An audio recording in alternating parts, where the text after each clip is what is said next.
So here we go, a new article from IGN India, which is killing it with these C-bomb articles. PS5 C-bomb issue. Initial tests show physical games can be played, but there's a catch. So for those of you that haven't seen our past shows, me and Josie were covering how the PS3 and the PS4 have a C-bomb issue. All that means is CMOS. When the CMOS dies, which is a battery that keeps track of the date and time on your console, you lose access to games if you cannot connect to the PlayStation Store. So if you don't have internet, the PS3 you cannot play digital games, and the PS4 you cannot play digital or physical games. So it seems that the PS5 may not be shackled by the same draconian digital rights management tools Sony implemented with the PS4. According to the test conducted by video game preservation group Does It Play, I recently found out about this group. I am following them on Twitter. I suggest you follow them. They do some very interesting work. So here we have PS5 update. We have published our initial findings on C-bomb and its effect on PS5 consoles and games. This will be of particular interest to anyone who owns a PS5 Digital Edition. All right, with the battery moved and the console disconnected from the internet, the console went into safe mode upon first boot and began rebuilding the database. Restarting the machine resolved this initial problem. But once again, the machine was booted correctly. All digital games stopped working. What that means is if you own or plan to buy a PS5 Digital Edition, you're out of luck when Sony servers are shut down and you can't replace your PS5 clock battery when it dies. PS5 C-bomb, PS4 games work with issues. Does It Play claims PS4 physical games on disc worked with trophies functionality well. However, Resident Evil 2 Remake would display an error message claiming something went wrong. This suggests that Sony has yet to fully rectify its DRM issues or work with game publishers to solve this, a problem of its own making. PS5 C-bomb, PS5 game disc crashes and online dependencies.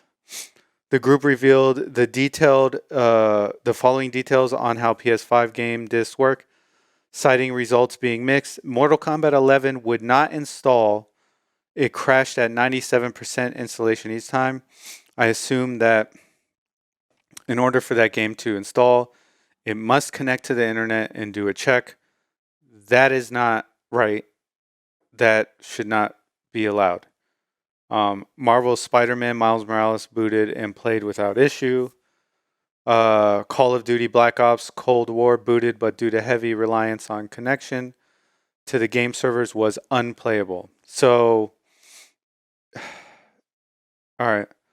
So then it goes on to say, their conclusions. But so let's look at this part. Is the PS5 Digital Edition a ticking paperweight?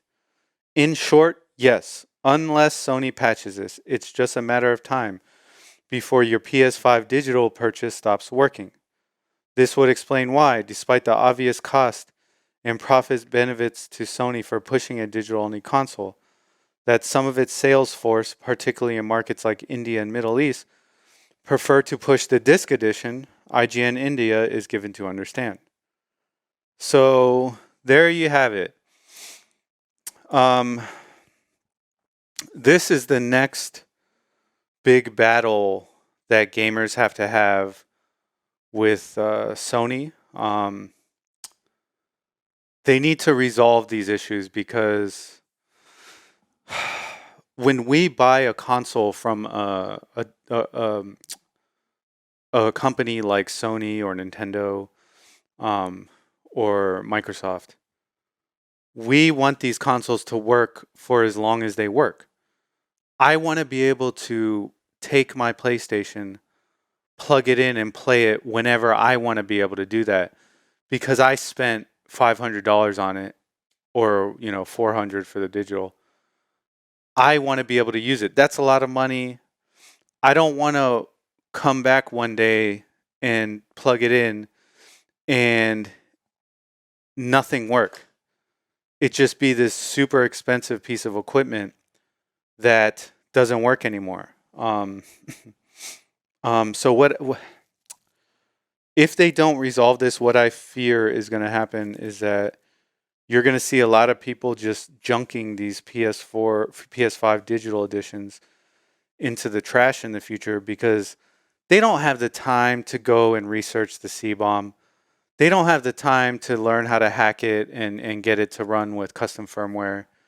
They're just going to throw them away, and it's a waste.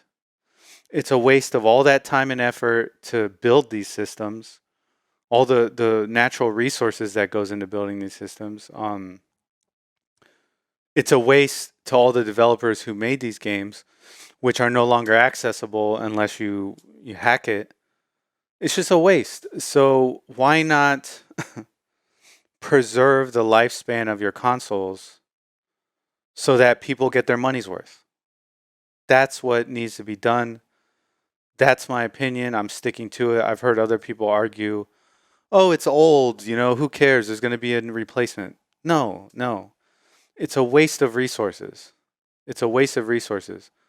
There's a finite amount of resources on this planet, and if we're just going to build a whole generation of consoles and then let them turn into trash, I mean, that's not responsible.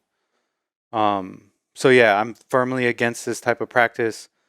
And does it play, I commend them for doing the research to figure out what's really going on.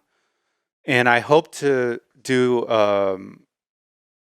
I hoped they find out the Xbox, because I want to do a piece on that so you all know where it stands on that. Because someone in the comments on one of our videos brought up a good point.